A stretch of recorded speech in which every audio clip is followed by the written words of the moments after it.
Of a 33-year-old Ford Kuga driver who died due to combustion of his vehicle say they will continue with their class action against Ford.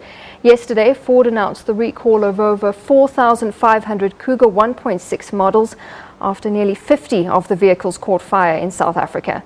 Speaking to the media in Pretoria a short while ago, Kavin Jimmy, the brother of the late Rachel Jimmy, said Ford should take responsibility. He said the company should stop making a mockery of his brother's death in the name of saving its brand. Kavin has described Rachel as a gentle soul who looked after his mom and who was a great brother. He's also questioned why Ford seems to think that African lives matter less than American lives. A similar incident happened in the US in 2011. On one hand, we were partially relieved that Ford has finally done a recall, which saves Ford Kuga drivers from further trauma and risk of losing their lives. On the other hand, we were very disappointed in some of the answers they gave. One can only look at international media and you'd find lots of cases on record on the Louisville issues in the US, which date back as far as 2011 with the 7th recall in 2013. The published reasons for this recall are almost exactly similar to those of South Africa, and one could imagine why did they not take those steps on the South African vehicles to ensure that the South African consumers are not affected by that, and clearly they did not. Well, our reporter Diabo Sito was at that briefing. She joins us now live for more. Diabo, good afternoon to you. Certainly a different presser than the one we saw yesterday. The Jimmy family not satisfied with the answers they got from Ford. Natasha, you're absolutely right. The Jimmy family is absolutely not satisfied with the answers that they received from Ford South Africa yesterday. As a matter of fact, during the press briefing, we had to find out from the forensic investigator who joined us via Skype and also gave some damning testimony about how the car that Mr. Rachel Jimmy, the kind of faults that were found, and that indeed the fire did start in the front of the car as opposed to the back, as Ford South Africa has previously alluded. There seems like this story has a long way to go before actually we will see the conclusion of it, simply because yesterday Ford said that they'll be recalling at least 4,000 cars. One of the things that Ms. Renisha Jimmy also mentioned was that this is a similar strategy that they used in December to just have the cars checked. And mind you, his brother's car was also checked prior to it being burned. So she's definitely not comforted about the steps that are being taken by Ford. But I have them with me, both the Jimmy siblings, and they'll tell us more about the investigation process. They've commended the South African police service about their handling of the case and also what their particular investigation has found. Thank you very much for joining us once again. Yesterday, as well as today, you had a lot to say about the investigation that you have done, as well as the investigation that Ford has done, and the discrepancies that are there between the two. Also of importance is the Young report. Tell us about this Young report. Well, the mysterious Young report is yet to be seen. On the 20th of January last year, 3 forensic investigators started what was supposed to be the final investigation of my brother's car, cause of fire. It was South African police forensic investigator from PE. It was a Firewise investigator who was independently hired by Dial Direct, who was the insurer of my brother's car. And Anthony Young was sent by Ford as their representative, to the effect that he provided a document that confirms that he represents Ford, which later Ford disputes and said he was sent there just to be a very fancy photographer.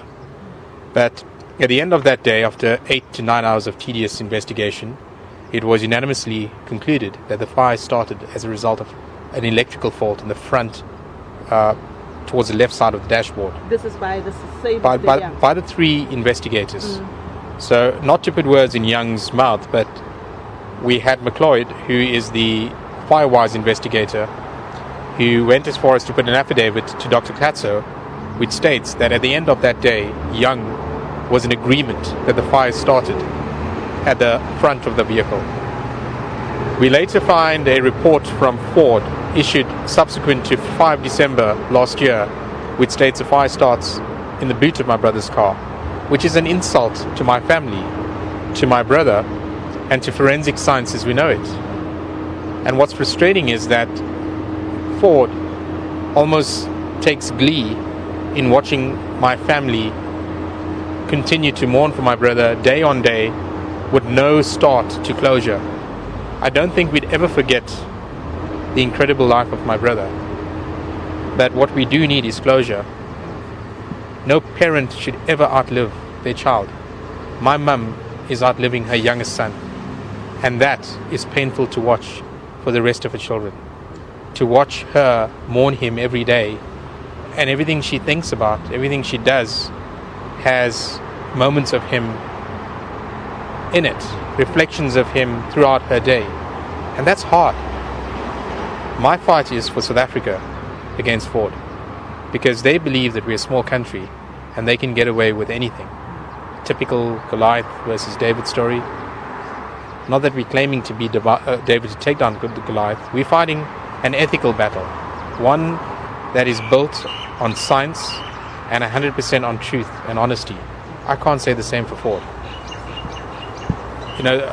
Just a word on the SAPs in George. Colonel Tonkin and Detective Matwa are two of the most exceptional members of the police I have encountered. The way they've performed on the investigation of my brother's death has made me a true follower and believer in our system. That with everything we read in the media and hear in the media on the negative of what the police do, the most difficult thing in my life is the loss of my brother. And they've made it in some way easier because they're so professional. And it breaks our heart to hear that Ford is slandering them and saying they've been uncooperative. The police have asked Ford for service records of my brother's car in December, early January last year. And William Nichols said it does not exist. They gave written job cards to the police as evidence. It took some 8 months later, in a meeting with the dealer principal of Ford Santon Fury, with our learned counsel Rod Montano, where they managed to get the actual records of the service history of my brother's vehicle, which confirms that a week before his death he took his car in for a service and he was told that it's safe to drive. I just want to ask Renisha as well about the fact that the car had previously given Rishal problems. You mentioned that at some point it would start on its own in the basement of where he works. Yes, we found out from his colleagues that at one point security had found his car running in his basement at his offices. And, one alerted the other and went to a manager and said, Rishal's car is running in the basement. And his colleague said Rishal thought it was a joke that was being played on him because they played pranks on each other. And Rishal walked down with his keys in his hand.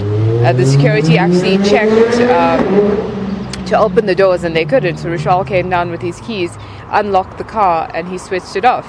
To an extent that there's affidavits of this, and they also confirmed, they asked Rishal, how much of fuel was lost, and he told them how much of fuel was wasted while this car was running. And what I found out very recently, it wasn't just that one instance, it's happened before as well. After that, so Rishal knew then that there's a problem, and he did escalate this to Ford, and his colleagues have said they all were aware that his car had given him problems. Yes. What have you had? Have you had any communication from Ford since yesterday's press briefing? Have you had any meeting with them? Any communication from them at all? No, we've had no communication. Correction. So we've had no meeting with Ford. But yesterday, following the press briefing, I made open statements to members of the media that we would today start sharing some of the evidence to members of the media, because it's quite disheartening that Ford continues to lie on the cause of the fire. And they are trying to paint the family as being obstructive and uncooperative. This morning we received a letter from BBM attorneys on behalf of Ford, making some derogatory statements, which frustrates us, because rather than sending a simple letter to say, you've offered to share information, can we meet to share information? As most lawyers would tend to do, they start by making some derogatory statements, which I don't want to get into right now, but they finally asked to meet with us to see this information. So we would certainly oblige, because I've been wanting to meet with Ford since the 4th of December to share with them what we have so we can get to the conclusion of this unfortunate episode in our family's life. Thank you very much for making time to speak to us, and once again, condolences to your family. Well, Natasha, we've heard from the Jimmy family the unfortunate events that have ensued since their brother passed away.